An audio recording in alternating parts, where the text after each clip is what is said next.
Alright, welcome back to another episode of Creation Over Destruction, where we talk all things upcycling and DIY.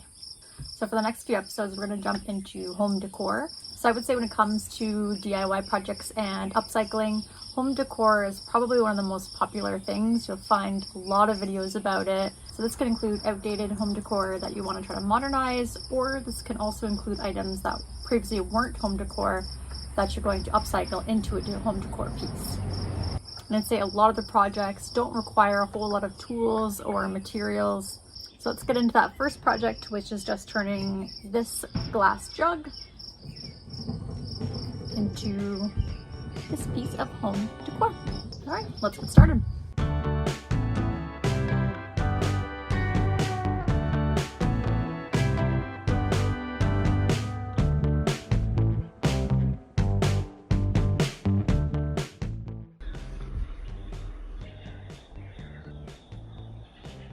So I decided to film outside today. It is one of the first days that it's actually nice enough to sit outside, so we're doing it. We're filming outside. So let's start by going over the different materials we'll need for this project. So again, I'm gonna do two different styles. I'm gonna do one of these guys in a faux stone look, and then the other one I'm gonna do in a faux terracotta clay style.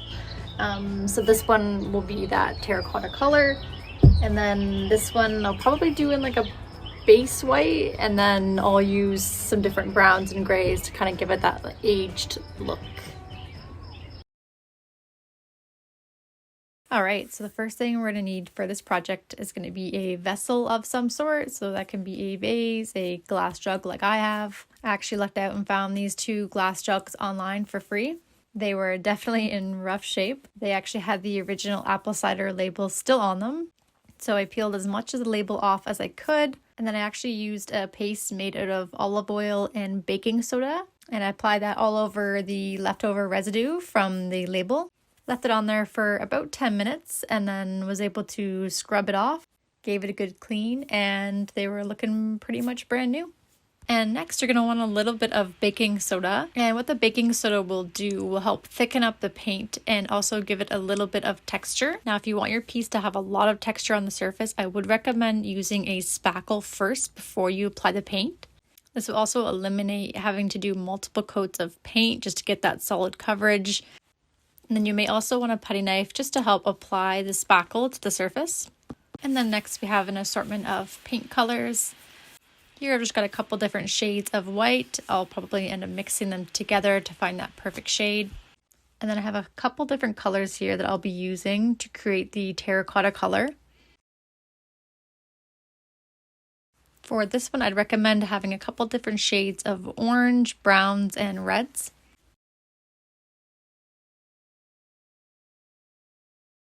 And then lastly, for the paint, I have two shades of gray, one lighter and one darker. I'm also going to try out this brown wax as well on it. I've done this project before, but this will be the first time that I'll be trying this wax on it. So I'm excited to see what the results for that will be. And then you'll just need a couple different containers to mix your paint in and some application tools. These can be brushes or sponges. I feel like sponges usually work best. And then lastly, if you feel it necessary, you can also use a paint palette to mix your colors. All right, so let's get started by preparing our first paint mixture. So I'm just laying out all my materials here, and then I'm going to start to add my white paint in. I would suggest making a larger batch of this or just writing down how much of each white paint you're adding, because it is going to be hard to replicate that same color down the road.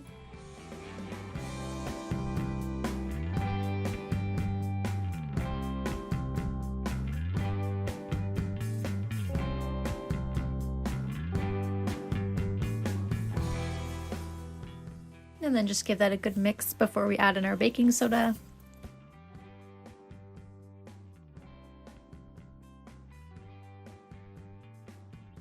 And then now we'll add our baking soda.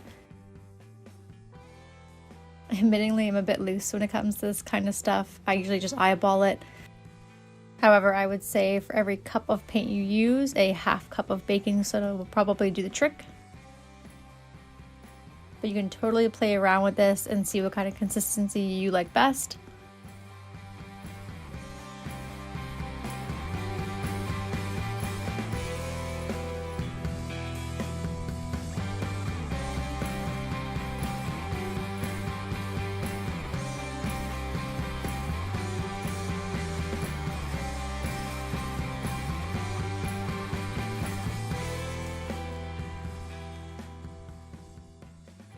I prefer to stay on the thinner side at first because you can always add more baking soda after. So this is what mine looked like for the first round. All right, so now we're gonna get into the first glass jug. So this one is going to be using only the paint in baking soda, and then we're going to be painting it that terracotta color. So when I started this phase, I actually wasn't quite sure what type of texture I wanted for it. So I started by just kind of using a random motion here just to get the paint onto the actual glass.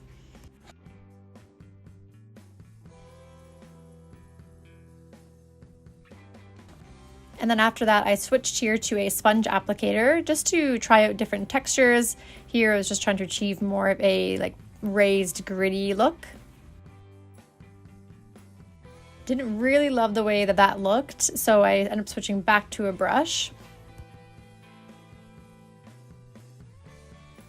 Tried out a couple different looks with just using the brush marks. One vertically, one horizontally, did crisscross as well. But ultimately I liked the look of the horizontal lines on it, so went with that. I also knew in the back of my head that this was just going to be the first coat, so I could actually change it up for the second one as well. So now I'm just going to continue doing this for the rest of the jug.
So I let that first coat of paint dry for a few hours. It is now dry to the touch, so we can apply the second coat.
So you can see the first coat as kind of like a primer, and then this one is going to be the actual color.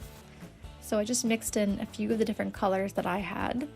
However, keep in mind that I am adding it to the mixture that already does have white paint in it, so it's going to be a little bit lighter, which is why I ended up adding a little bit more of the darker brown color to it. and ultimately settled on this color as I knew it was going to be the base one and that I would be adding darker accents throughout it later.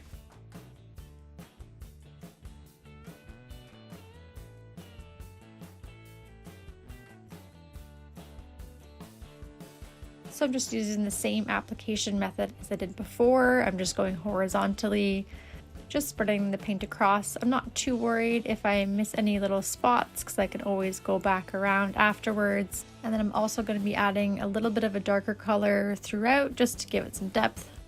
My one piece of advice here would be to not use the paintbrush too harshly, as you don't want to knock off any of the texture that you've built up from your last layer.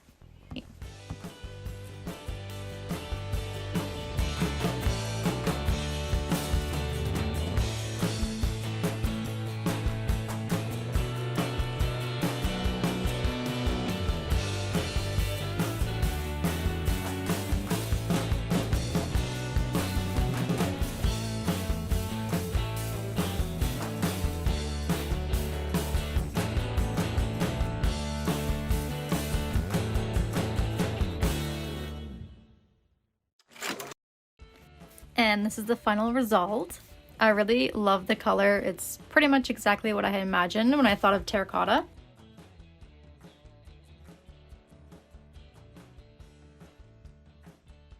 I think I'll make this piece an indoor piece. I don't think I'm going to put anything inside of it. I'll just kind of keep it as is. Maybe place it as decor on a bookshelf, or maybe place it on top of my cabinets in the kitchen. All right, so now we're going to jump into the second glass jug. So this one we will do one layer of spackle. We'll let that dry, and then we'll do one layer of the paint and baking soda mixture, followed by some dabs of diluted brown and gray paint.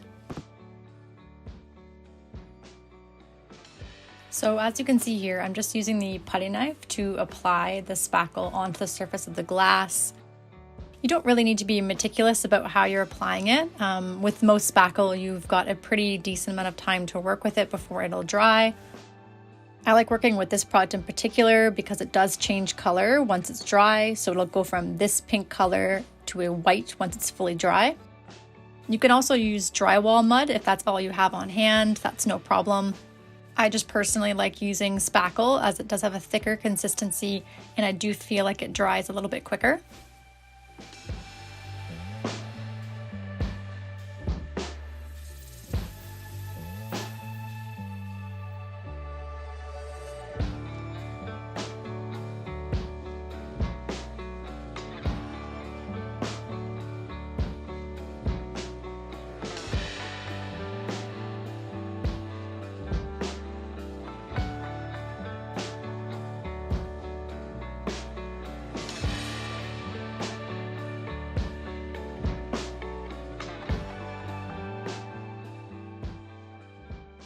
So as I'm applying it, I am trying to use the putty knife just to create a little bit of texture as I go along. Once the whole piece is covered, I'll kind of go back through and just make it a little bit more uniform. But again, it doesn't have to be perfect, and if there is something that you don't like afterwards, you could always sand it down and then reapply.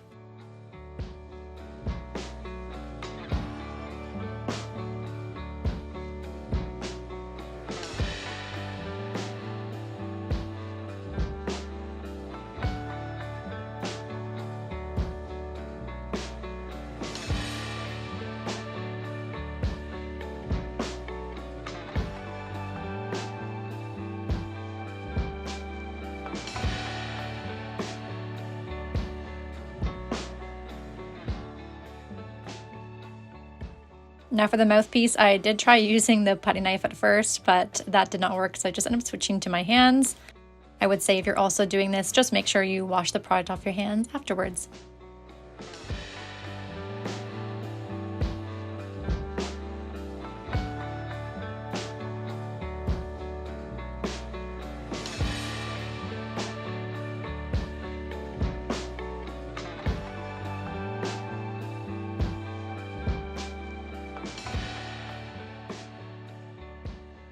So I'm just wrapping up this first layer here. I'm not too concerned with some of the spots that are a little bit patchy or that you can still see the glass through, because I can either apply a little bit more spackle later to it, or I can use the paint mixture just to fill those little gaps in. And this is what it looks like once it's all dry. There are definitely some spots that I'm going to go back through with a spackle and fill in, specifically towards the bottom there, and then a little bit on the top as well. There are also some lumps and raised edges that are a little bit too much for me, so I'll just sand those out. I'm going to be using the paint and baking soda mixture after this. However, you could just use the spackle if you wanted to. You could do a second layer just to fill in any of the spots you missed. You can also paint it if you want, or you can just leave it that white color. I just personally like that gritty texture that you get from the baking soda and paint mixture. So I'm just giving it a light sand all over. If you like how much texture it is, you definitely don't have to sand. You can just skip this step.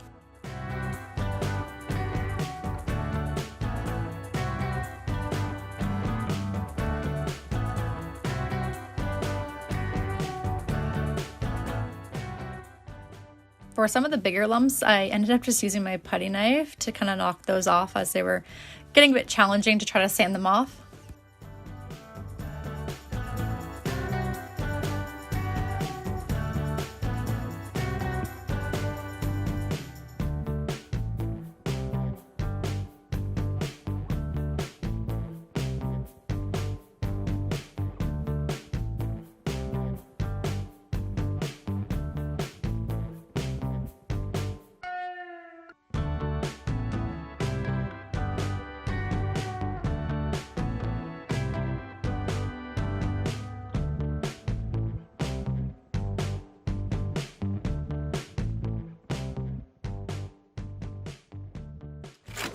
So now that I've sanded down the whole piece, I'm going to apply the layer of baking soda and paint mixture. I might leave that in there.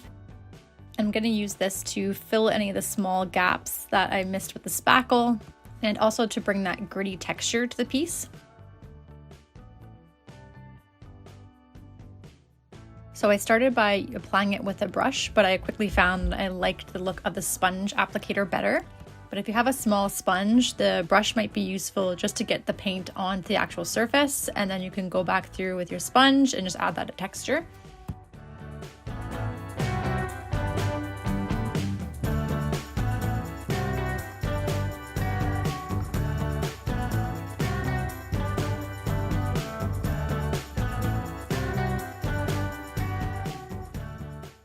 With the sponge, as you can see, I'm just lightly dabbing the surface, and that's giving it that really nice gritty texture.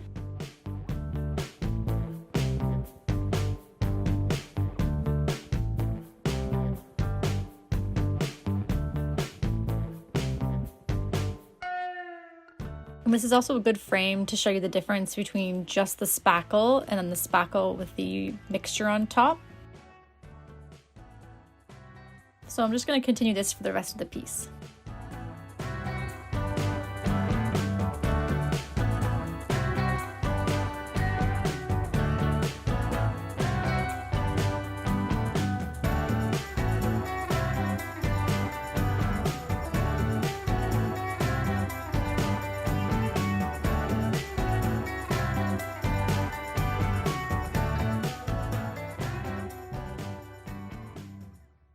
And then once you're done with that, you're just going to want to let it dry for a couple hours. So once it was dry, I did actually notice a few places that were a little patchy. So I just took my brush and lightly dabbed those areas and let it dry again. And now it is ready to go.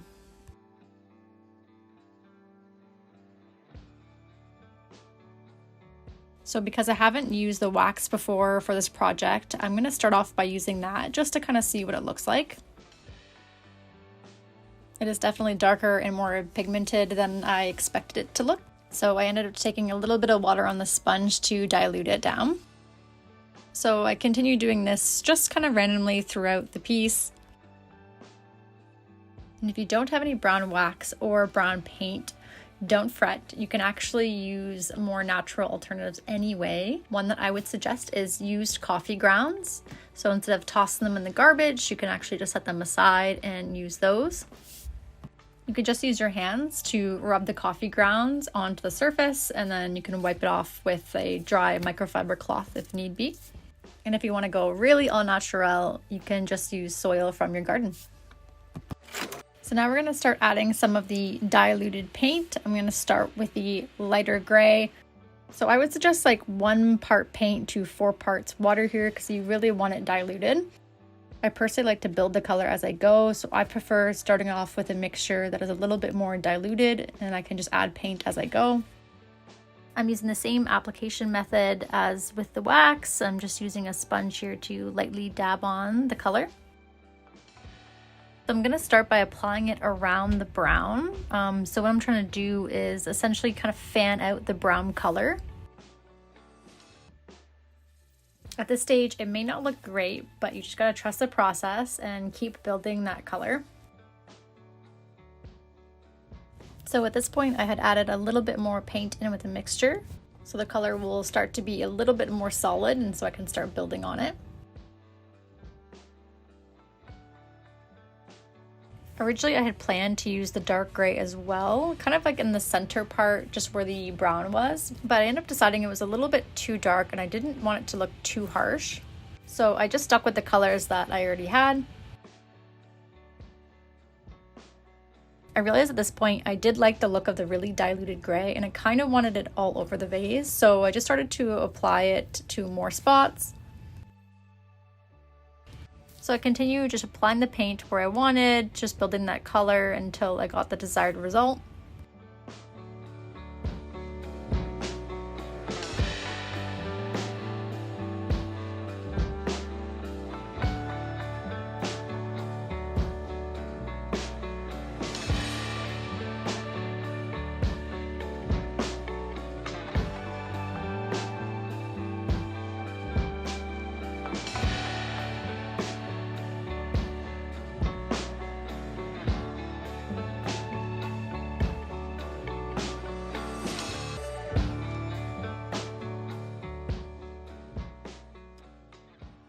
And this is what it looked like once it was all dry.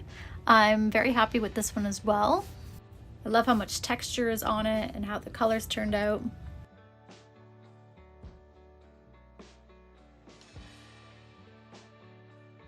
And then here they are together. I like how different they turned out. The texture between the two is quite different. The one that I use spackle for almost reminds me of like a stone or cement vase, while the other one reminds me more of clay. And then just to spruce it up a little bit, I just grabbed some twigs from my backyard and threw it in there. So yeah, I hope that if you give this a try, you have just as much fun creating some aged vessels as I did.